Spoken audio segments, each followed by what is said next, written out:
the strength of 10 horses, and it's said that when its tail hits the water, it makes the crack of a thunder sound. Today we're talking about Kelpies and also selkies, because they're in the same realm and got a lot of information about both. So we're going to get right into it, starting off with the Kelpies.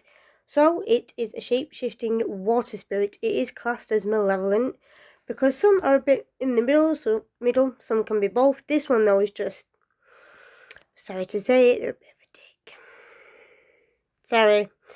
They're from Scotland generally. They'll hang around in the lochs and the lakes and that kind of things, like large bodies of water, because they're a water spirit. They'll usually take the form of like a horse or like a really beautiful man or woman. I know I've gone for a watery look. I don't know if I just look like a swamp witch. I don't know. Let me know. I'm trying. We all know I'm not dealing with much, so yeah. So they'll lure people into the water by hanging around these areas, and because they look so beautiful and majestic, like people often want to stroke the mane or ride them, or obviously if they're a beautiful man or woman, they want to go and talk to them. I think it's easier to tell with a woman though, because it's said that they have like strands of kelp or seaweed like woven into the hair, so that's a bit of a giveaway. But if you're enthralled by some mythical, beautiful, magical creature, you might not notice the kelp. But yeah, I found lots of stories of people like coming across a selkie and believing it to be a horse, and they'll think it's so beautiful and majestic. A lot of the time as well, people like in the stories seem so polite. They say, "Oh, can I stroke your mane or can I ride you?" And well, what they think is the horse will even bow its head, like yes, like yeah, come closer and let it stroke it and all this. And the second the person like starts to stroke the mane or climbs up on the back to ride it because it looks so beautiful, they'll just charge off into the water and drown the victim. Pretty brutal. It's not like people have even been mean. They just want to lure humans to drown them and devour them. So I'm going to check my notes. So yeah. Oh, once you touch it as well or sit on it, like you become stuck to it. It's like this strange kind of magic where you can't let go and you can't like just jump off and swim to safety or run away. Like it'll keep you like locked to it. So if you're stroking its mane and it decides to do it, like you won't be able to free your hand, it'll just drag you along. Or if you asked to ride it and once you're climbed on its back, it's like you'll be frozen on to the creature, like you won't be able to move and get off.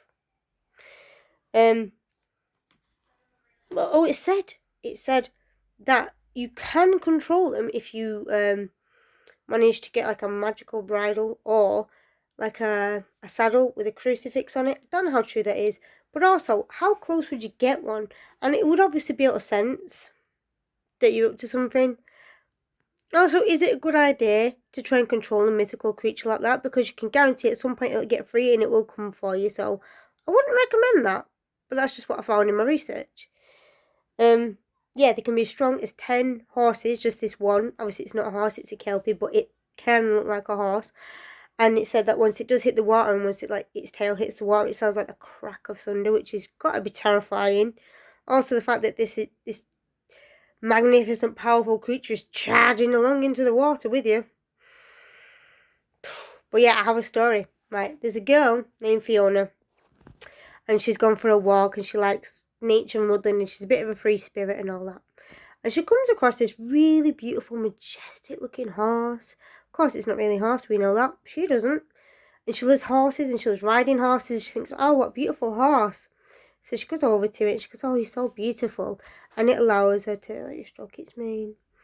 And she says, oh, please may I ride you? We'll have such a fun adventure.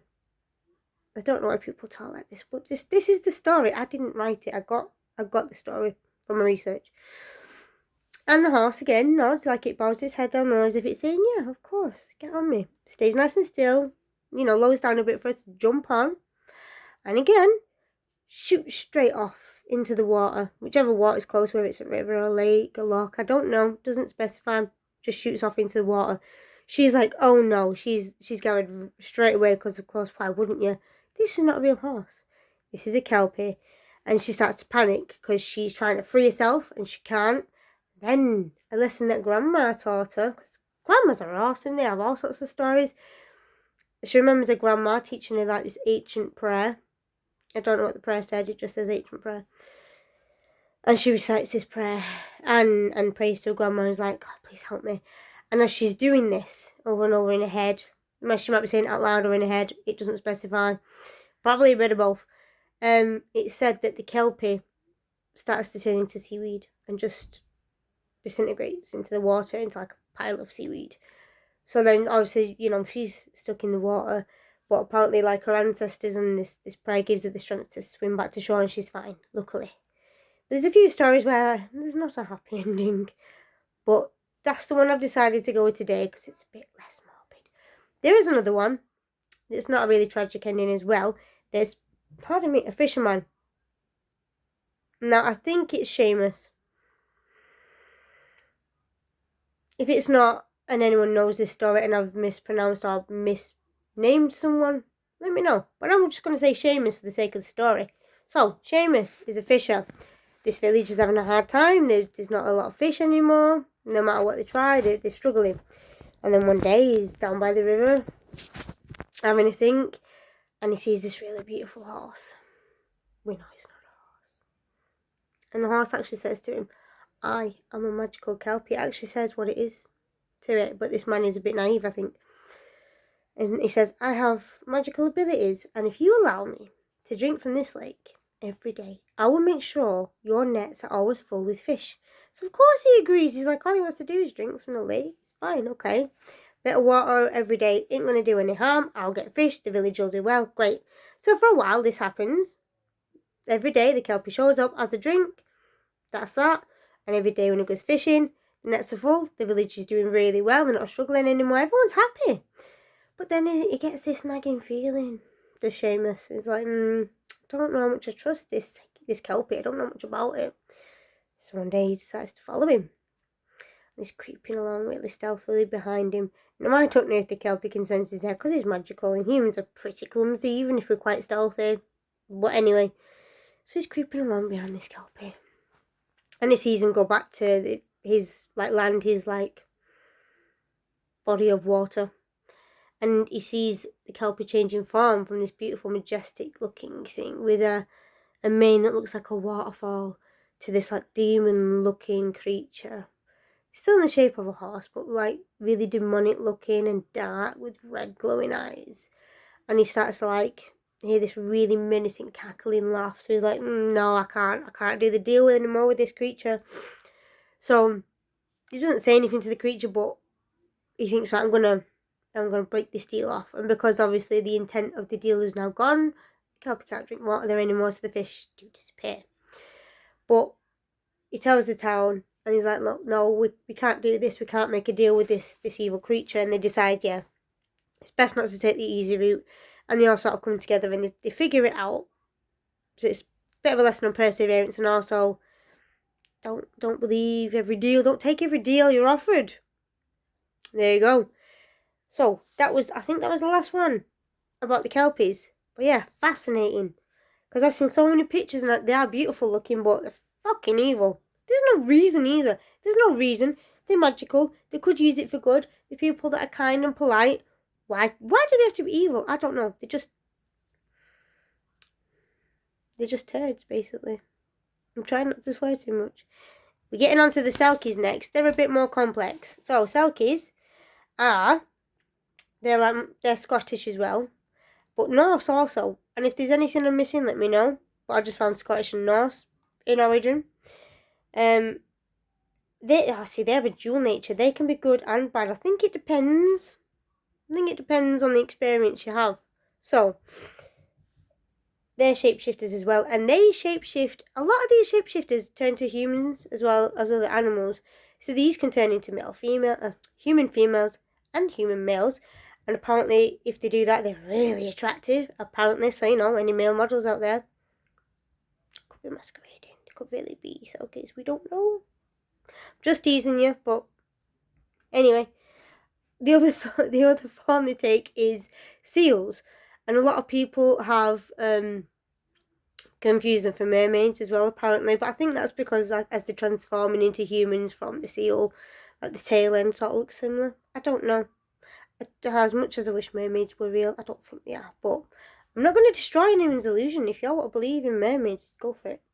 I believe in weirder stuff, probably. Yeah, so they shed their skins to transform. So when they transform, they still got, like, their seal skin, and they have to put it somewhere safe. And a lot of the time, I found so many stories, so I'm not going to get into all of them, but in general, it's quite sad, so many stories of, like, humans falling in love with these selkies because they're so beautiful, and I'm sure, like, they were the nice ones, so they fell in love with them. And what would they do? They wouldn't appreciate this person and the beauty and just, love them and let them go, because that is hard, but they're their own person. No, they would find the skin and hide it. Basically keep them hostage. That's a bit mean. That's a bit cruel. I don't think I'd do that. But I've never met a selkie, so I don't know. But that apparently is quite a common thing, which is really quite sad. But yeah, they can live up to 100 to 500 years. That's a lot of time. A lot of time to hold a grudge as well, if you ask me. And I have a story. I'm probably going to forget the names. Duncan. Sorry, took me Duncan. I knew it was a D. So there was a hunter called Duncan. I think he was a fisher. Either way, he skinned seals, which is, yeah. Come on, Duncan, do better. Anyway, he lived in a small town. They really relied on this trade. He brought a lot of money in. He provided a good service, whatever. So he did that, and he had this really special knife handed down from his father. It's like a family heirloom kind of knife, and the handle was made of walrus tusks, so it was like a really special knife to him, and he was really good at it. And one day he's having a look around, see if there's any good seals about, and he comes across a really large one, and he's just sat there. So he's like, this is my lucky day. I can make so many things from this skin, and I can sell the blubber, and it'll be great. So he goes and stabs it, and the seal lets out an almighty, unearthly scream, and then before Duncan can do anything else, he leaps into the water and escapes, taking his knife with him. So he's like, shit, I lost my catch, and I lost my special knife. So he goes home, he's having a bit of a sulk, because I'm going to have to get a new knife. He's probably got other ones, but he's like, I'm going to have to find a new special knife.